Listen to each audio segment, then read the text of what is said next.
Ungubani na? Ake uzibheke ukuthi nje ulapha kulo mhlaba ngabe ungubani.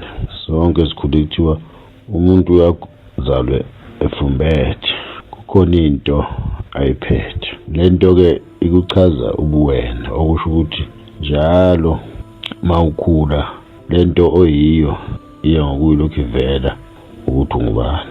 Nansi-ke into ukuthi yenzeka kanjani.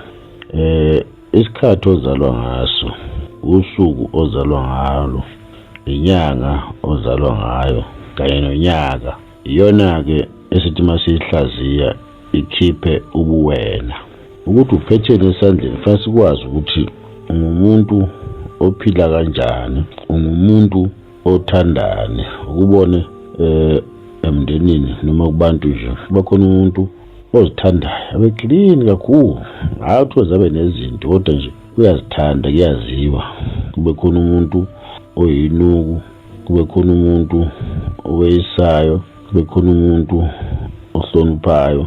Yilena-ke sithi uzalwe kukhona into oyifumbethe. Nalapho futhi makuphela unyaka kuthiwe namhlanje umhla ka-27 kaJanuwari uSipho wazalwa ngolu suku, kusho ukuthi umhlaba usurawunde ujikeleze wajikeleza waze wazofika lapho wawukhona ngalesikhathi wena uzalwa. Yikho-ke baye bathi abantu benza ama-birthday emva kwenyaka, kodwa sekuyinto nje ifashini engenayo i-thinking behind ukuthi yini indaba ufanele celebrate ama-birthday. Kusukela manje usothi uma ucelebrate wazi ukuthi ubongani, ngoba ilanga nenyanga nakho konke imihlaba enye khona o-Mercury obani yizo lokhu zinyakaza futhi ngalesikhathi zazime kanje ngenkathi ufika kulo mhlaba.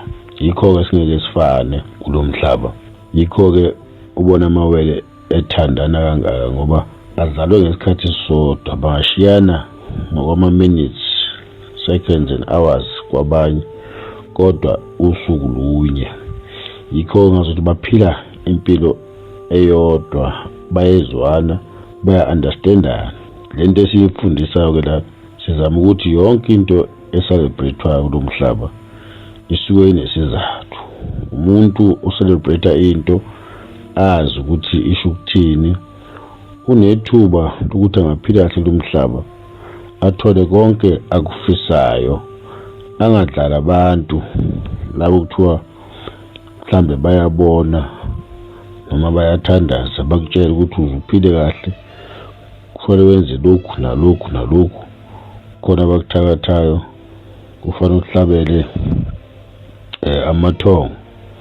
Hhayi ngoba kodwa kukubi lokho, kodwa kufanele ukwazi ukuthi ukwenza kabuni. Ayikho into ebuhlungu ukwenza into ngoba ulandela abanye. Yingakho nje namhlanje makuthiwa umuntu wazalwa uyobona especially intsha kuyophuzwa amatshalwa, kudakwe, kujatshulwe, kuphiwa nama-present. Uma ngabe uzalwa angikwazi nginika i-present ukuthi kwenzekini, ngoba wena ufanele uzakho ukuthi ngiqedile manje iminyaka emingaka, ngiyayijabulisa. Usungabiza-ke laba seduze kunawe, bangaselula isandla kodwa kungabi i-must ukuthi kufanele bakunike ama-present. Wena okufuna ukuthandaza kumdala, ngelinye ilanga sokwazisa ukuthi usuku lwakho lokuzalwa ulu-celebrate kanjani kusukela ekuseni kuze koshona ilanga. Bantu bakithi, ake sizame ukubuza imibuzo ukuthi kwakwenze njani ukuze kwenziwe lokhu. Kodwa-ke kwakuthiwa ngesintu noma ngesiZulu engisazi kahle, umuntu omdala akabuzwa. Makushiwo njalo kwenzelwani na? Ukuthi akusho ukuthi ngoba nakho umdala kusho ukuthi wazi yonke into. Umuntu angaba mdala nje ngokweminyaka kodwa angabi nalo ulwazi, uyogcina efaka ingane ehlathini. Kodwa nayijika loo nto ngokungazithandi kwenu bantu abansundu ukuthi kwakwenze njani bengabuzi abantu abadala. Namhlanje iy'ngane zethu why akusizi, ngoba uzokunika impendulo engeyona, usuphenduka inhlekisa noma ugcina ungasawazi ukuphila kahle kulo mhlaba ngoba ubuze umuntu ngokucabanga ukuthi uyazi.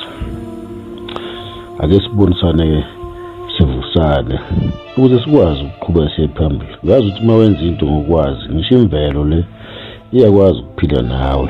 Into oyisho ngomlomo wakho noyicelayo igcina yenzekile ngoba imvelo ilalela. Noma sikhuleka amehlweni ethu zemqondweni wethu, cabanga sikhuluma nendoda ihleli ezulwini enkulu ebizwa uNkulunkulu. Kanti uma ukhuleka usuke uxhumana nemvelo le ophila ngayo. Khumbula phela ukuthi wena uyimvelo. Lokudla okudlayo kusuka phansi kwakho umzimba wakho ukuze kuvikele umphefumulo lo ngaphakathi. Athi umuntu umphefumulo wami ubuhlungu noma my soul, awukwazi ukuba nesoul ngoba wena uyiyona isoul.